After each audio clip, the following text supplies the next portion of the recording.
नमस्कार।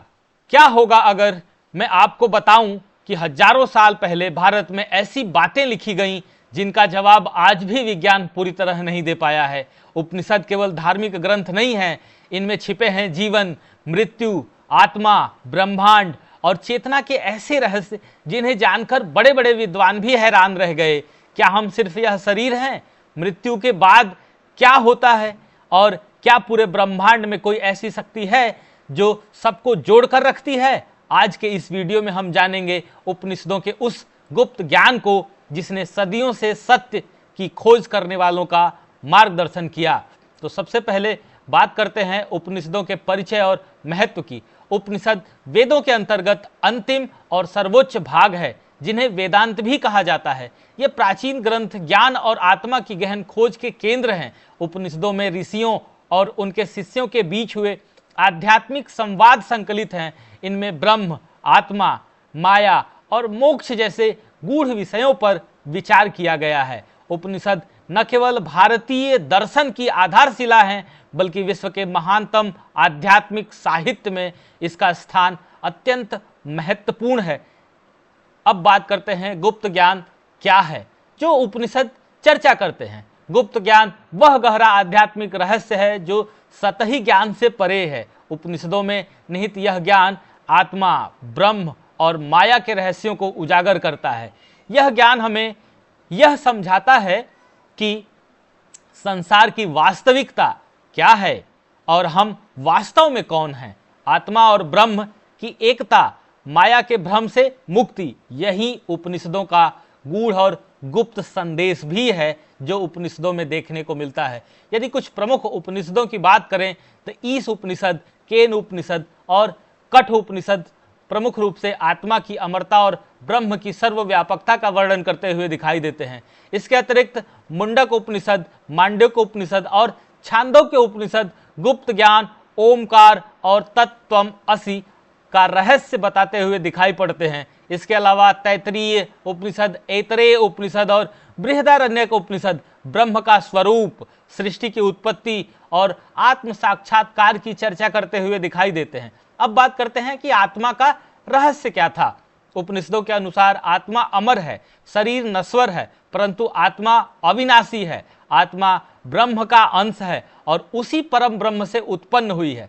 कठोपनिषद में यम और नचिकेता के संवाद में आत्मा के स्वरूप का गहन विवेचन मिलता है। आत्मा न जन्म लेती है न मरती है, यह शाश्वत चेतना और आनंदमय है। उपनिषदों का यह गुप्त ज्ञान हमें यह समझाता है कि हम केवल शरीर नहीं, बल्कि उस अनंत ब्रह्मांड के अर्थात उस अनंत ब्रह्म के अंश हैं। ब्रह्म का गूढ़ स्वरूप क्या था, इस पर हमें उपनिषदों के अंतर्गत बहुत से तथ्य दिखाई पड़ते हैं। अर्थात ब्रह्म सर्वव्यापी और अनादि है। वह न जन्मा न मरा, वह सदा था, है और रहेगा। उपनिषद कहते हैं कि संपूर्ण सृष्टि ब्रह्म से उत्पन्न हुई और उसी में विलीन होती है।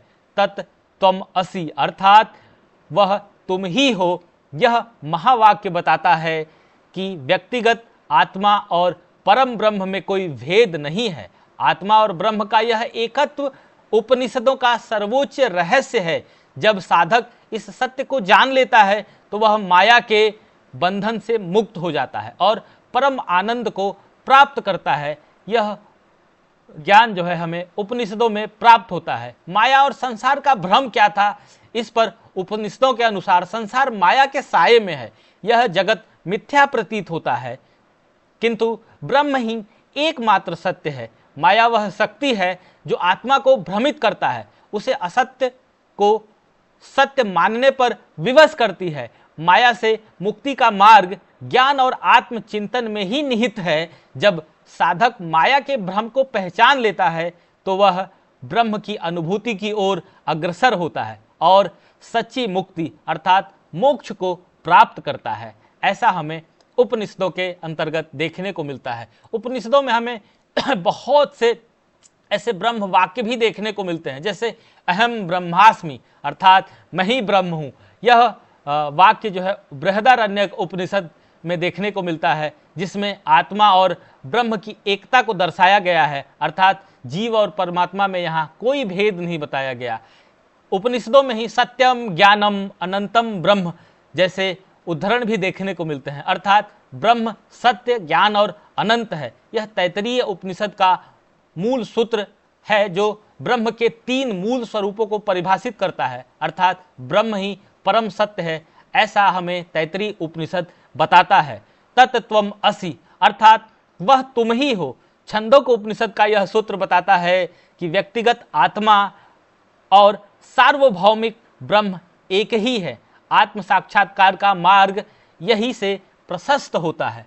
प्रज्ञानम ब्रह्मम, चेतना ही ब्रह्म है। यह उदाहरण हमें ऐतरेय उपनिषद में देखने को मिलता है, जिसमें शुद्ध चेतना ही ब्रह्म का स्वरूप है ऐसा बताया गया है, अर्थात ज्ञान और जागरूकता से ही मोक्ष संभव हो सकता है, जो भारतीय परंपरा में सर्वोच्च माना गया है। अब बात करते हैं कुछ उदाहरण और श्लोकों की, अर्थात उपनिषदों के श्लोक गहन आध्यात्मिक सत्य को सरल शब्दों में प्रकट करते हैं। यह श्लोक आत्मा, ब्रह्म और जीवन के रहस्य को उजागर करते हैं तथा साधकों को मोक्ष के मार्ग पर प्रेरित करते हैं।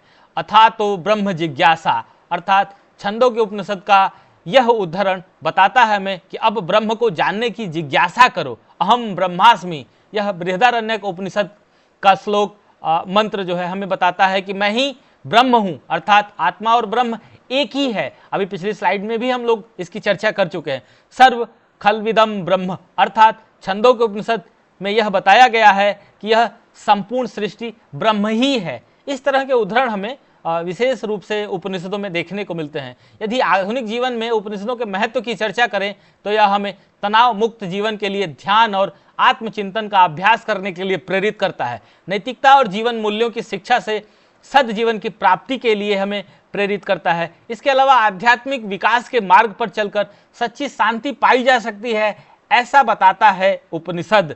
आज की प्रासंगिकता की बात करें तो उपनिषदों की शिक्षाएं आज भी उतनी ही प्रासंगिक हैं जितनी हजारों वर्ष पूर्व थी।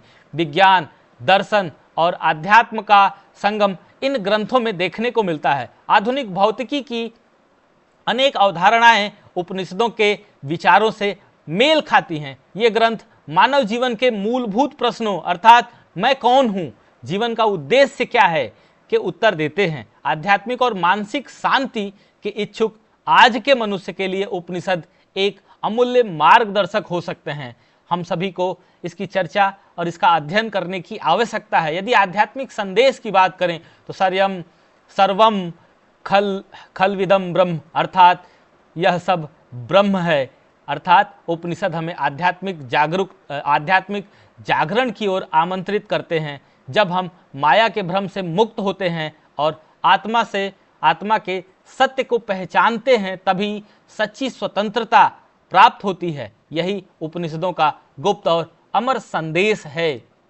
अर्थात उपनिषद हमें केवल ज्ञान नहीं देते बल्कि स्वयं को जानने का मार्ग दिखाते हैं। वे कहते हैं कि मनुष्य की सबसे बड़ी यात्रा बाहरी दुनिया की नहीं बल्कि अपने भीतर की है। जब हम अपने वास्तविक स्वरूप को पहचान लेते हैं तब भय, भ्रम और अज्ञानता समाप्त होने लगते हैं। हजारों वर्ष पहले ऋषियों ने जो सत्य खोजा था वही आज भी उतना ही प्रासंगिक है। अपने आप को जानो क्योंकि वही समस्त ज्ञान की कुंजी है। शायद इसी कारण उपनिषदों को भारत की सबसे महान बौद्धिक और आध्यात्मिक धरोहरों में गिना जाता है। अगर आपको यह वीडियो पसंद आया हो तो इसे लाइक करें और शेयर करें और कमेंट में बताएं कि उपनिषदों की कौन सी शिक्षा आपको सबसे अधिक प्रेरित करती है। मिलते हैं अगले वीडियो में भारत के इतिहास, ज्ञान और सभ्यता के एक और अद्भुत रहस्य के साथ।